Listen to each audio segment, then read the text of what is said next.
మీ కుటుంబ శాంతి, ఆరోగ్యం, ఆర్థిక అభివృద్ధి కోసం రుద్రాక్ష మహాపూజలో తప్పక పాల్గొనండి. ఇప్పుడే నమోదు చేసుకోండి.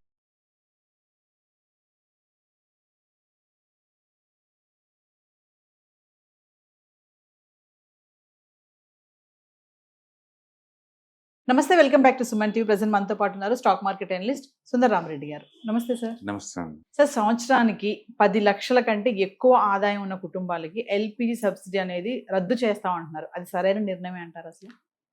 అంటే LPG gas connection subsidy family అందరి ఇన్కమ్ కలిపి 10 లాక్, ఒకళ్ళది కాదండి. అచ్చా, ఆ ఫ్యామిలీలో ఎంతమంది కలిసి ఎర్న్ చేస్తున్నారో ఆ కంబైన్డ్ ఎర్నింగ్స్ కనుక 10 లక్షలు కనుక దాటితే కనుక నో సబ్సిడీ అనమాట. రూల్ ఎప్పటి నుంచో ఉంది, బట్ వాళ్ళు ఇంప్లిమెంటేషన్ చేయలేదు.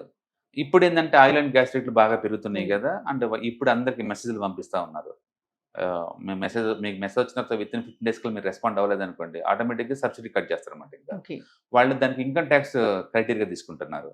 అంటే మీరు మీ ఫ్యామిలీ మొత్తంలో ఇన్కమ్ ట్యాక్స్ కనుక ఫైలింగ్ చేసినప్పుడు మోర్ దెన్ 10 లాక్ చూపించారనుకోండి, ఆటోమేటిక్ కట్ అయిపోద్ది.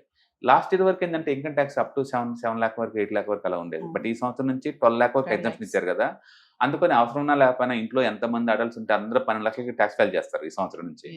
దాని మీనింగ్ ఏంటంటే ఈ సంవత్సరం నుంచి మీకు ఇంకా ఎల్పిజి గ్యాస్ సబ్సిడీలో ఉండదు అనమాట.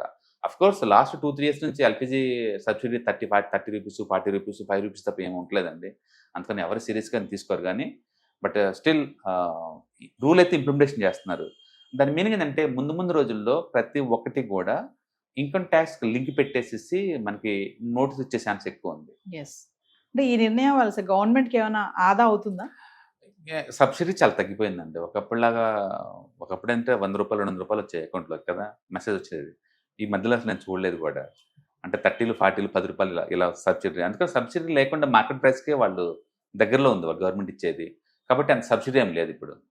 దీనివల్ల సార్ రూరల్ ఏరియాస్ లో వాళ్ళకి ఏమన్నా ఎఫెక్ట్? అవును, వాళ్ళకి ఎఫెక్ట్ అవుద్ది. బట్ రూరల్ ఇండియా వాళ్ళు ఐటీ ఫైలింగ్ ఎవరు చేస్తారు? పెద్ద చేయరు. ఇక్కడ ప్రాబ్లం ఎవరికంటే ఐటీ ఫైల్ చేసే వాళ్ళకి మీరు ఏదైనా 10 లక్షల పైన కనుక ఫైల్ చేసి ఉంటే కనుక ఇప్పుడు ఆ రికార్డ్స్ బేస్గా తీసుకొని వీళ్ళు నోటీసులు ఇస్తున్నారు అందరికి. రెస్పాండ్ కాకపోతే ఆటోమేటిక్గా సబ్సిడీ ఆపేస్తా ఉన్నారు. ఆపేసిన పెద్ద విషయం లేదు, ఎందుకంటే ఎవరు పెద్ద రావట్లేదు సబ్సిడీ ఇంతకుముందు. ఇప్పుడు మార్కెట్ ప్రైస్గా దొరుకుతుంది గ్యాస్. దీనివల్ల సార్ గృహిణులు ఎవరైతే ఉంటారో వాళ్ళకి కానీ చిన్న కుటుంబాలకు కానీ ప్రభావం ఎలా ఉంటుందంటారు? నో, ఇంతకుముందు ఆ సబ్సిడీ ఇప్పుడు రాదు, అంతే కదా. అంటే మార్కెట్ రేట్కి ఇస్తారు. మనం యాక్చువల్ గ్యాస్ రేట్ పే చేసేటప్పుడు మనకి సిలిండర్కి అదే 16 kg సిలిండర్కి మన యావరేజ్ మీద ఎంత పే చేస్తున్నాం? 940 రూపీస్ అలా పే చేస్తున్నాం. అందులో సబ్సిడీ ఉంది, గవర్నమెంట్ ఇచ్చేది 30 రూపీస్, 40 రూపీస్ ఉంది, ఏం లేదు. సబ్సిడీ తర్వాత కదా మీ బ్యాంక్ వచ్చేది.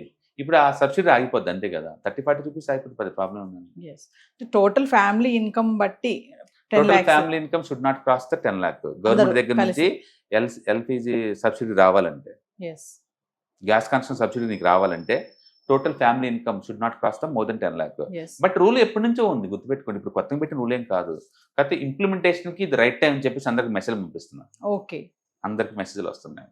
ఎందుకు సార్ రూల్ ఎప్పుడో పెట్టారంటున్నారు, ఇప్పుడు ఎందుకు ఇంప్లిమెంట్ చేస్తున్నారు దీన్ని? అప్పుడే పట్టించుకోలేదు. ఇప్పుడు ఏంటంటే టూ మచ్ రేట్లు పెరిగిపోయినాయి కదా, అందుకని వాళ్ళు సబ్సిడీ భారం తగ్గించుకుందాం అని చెప్పేసి మెసేజ్లు పెడతా ఉన్నారు అందరికి. అంటే ఇది డొమెస్టిక్, కమర్షియల్ అన్నిటికీ? కమర్షియల్ కి మొదటి నుంచి సబ్సిడీ లేదు కదా, ఓన్లీ డొమెస్టిక్.